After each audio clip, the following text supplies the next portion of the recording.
Speaking of C Murder, Dalvin Cook to the Jets. There we go. What is that about? Do you think they're going to be the mans themselves, or is this too much? Is this you trying to drag it back to sports? Because I'm dragging perfectly it. comfortable where we are. I mean, Greeny said that the murder?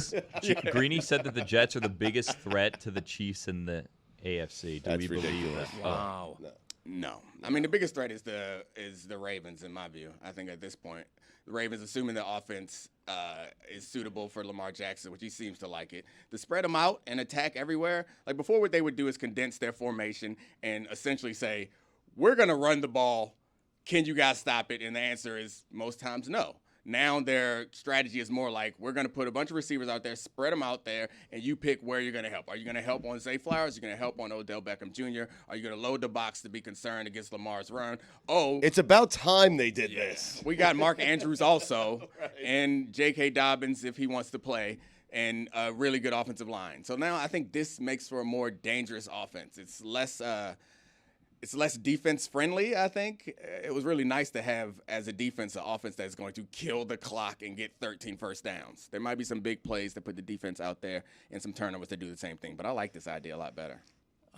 I don't even know if the Jets are the second best team in the division. I think that they're just poised and prime to disappoint. I really do, because the hype with Aaron Rodgers is such that expectations now are sky high. And Yeah, but he doesn't care about that. I mean, know. Aaron Rodgers has lived with expectations his entire career. Sure he has, but the outside expectations that they may No. be the biggest challenge to KC, I think is a little crazy. Well, that's Greeny saying it. Right. But he's not No alone. one else is saying it. Well, he's not alone. That defense is for real.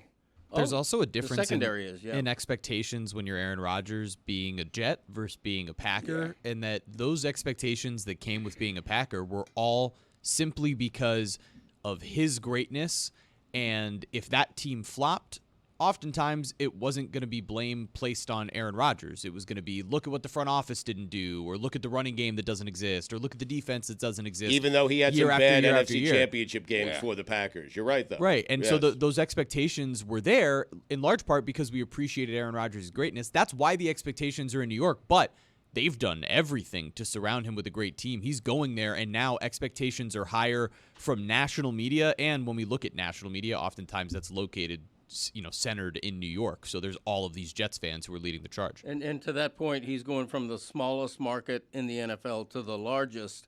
And Aaron Rodgers can be a little thin-skinned, like when things aren't going right.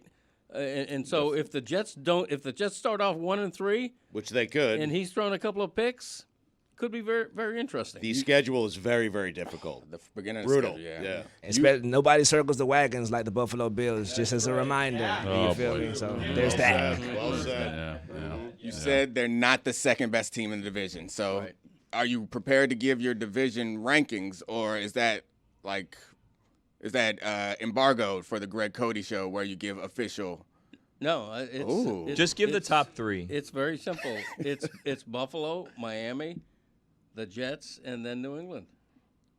It's I feel pretty strongly about that. Zagak. Yeah, thank you. You're not sweating the Dolphins not getting Dalvin Cook. No. Raheem Mostert is good. Like, you look at his career track record. He averaged like 5 yards a carry last year. He's not the problem. Their problem is the commitment to the run. I think they were 5th from the bottom in run-pass ratio last year. And if they run the ball more, and Mostert is going to become a star, and they're going to take some heat off Tua, keep him healthy by not subjecting him to as many sacks. And I think it really benefits them to become more of a balanced offense, which they're very capable of doing with their running back room. So you're no concern about losing Jalen Ramsey in the defense? Because I think the defense is going to be integral, obviously, to make him a deep running playoff. That was the team that I picked to win the division. I have the Dolphins above even the Bills, right? Which may surprise some. I think losing Jalen Ramsey for probably more than half a season is a huge blow. I mean, he was their big addition, like Tyreek Hill was the year before. That's a huge loss for them, but I think they can withstand it. I think Mina Kimes said recently that she thinks the Dolphins have one of the top 5 rosters in the league for overall talent. And I agree with her. And Jeff Wilson also. They didn't never need Dalvin Cook in my opinion. Yeah. They got Jeff Wilson. He's a number one in certain teams. So salute to the Yeah, Dolphins. but Mostert is a good back, but he gets hurt pretty often. Like every year, Right. Mostert's going to miss 4 or 5 games. I love where the Jets have arrived. That's why it's one of the many reasons you go out and acquire or get a guy like Aaron Rodgers. Dalvin Cook never wants to come to the Jets on a 1-year deal. He still didn't want to come to the Jets on a 1-year Yeah, but deal. you know what? It was the best offer and probably in his mind the best chance to win a Super Bowl. It's like, all right, let me try this Aaron Rodgers thing out for a year and let's see what happens in New York. You know? I think he just wanted to be on Hard Knocks. Just full disclosure. Maybe. He's a look at me, Louis. He wanted to be on TV with Aaron Rodgers, but hey, Guys, you didn't hear it here. you're dismissing Dalvin Cook. He's averaged No. 5 yards a carry No for one's his career. dismissing him. It just feels like it's settling season. You know what I Yes. mean? Like we're like a couple weeks now into training camp. It's like I got to sign somewhere, and players are just starting to settle on teams that they didn't want to go to. Is what it feels like. Especially running backs. Yeah, especially at that position. And he's 28, which is young for just about every position, and like middle-aged for a running back. Right. You mentioned Hard End of Knocks. his career. Yeah. The one thing that was missing from Hard Knocks is the sad story where they get us all attached to some edge of the roster guy and they cut him. They didn't have that. I guess it's nice to not have that, to like exploit that like painful moment for a player. But You don't think it's coming? That moment? They exploited Liv Shriver, the host. They made him look goofy as hell. It's weird. Yeah. I don't like the exploitation, and I remember Vontae Davis like stands out, a guy that you guys are familiar with down here, when he got traded and he was crying. He had to call his grandma, and I thought that was probably a little gratuitous. We didn't have to do all that in his life. It was embarrassing and uncomfortable. But generally, I like to remind everybody of that part of football. Like I like to remind everybody how passionate the players are and how half the players that we're watching are not going to make the team. They're going to have to go somewhere else and figure something out. And I didn't see it in the first episode. I don't want, as much as I enjoyed the first episode of Hard Knocks, I don't want Hard Knocks to be without that painful, uncomfortable portion that we all kind of hate seeing, but reminds us that You want to these are see real someone's. stakes. You want to see someone's dream die. Yeah, I do. I know That's I'm part of it. I mean, I know I'm supposed to be Right. ashamed of that, but I'm not. I do. It's not that I want to see someone's dream die. I want y'all to see someone's dream die because I think that we You're doing it for us, huh? Yeah, it's for you. Yeah.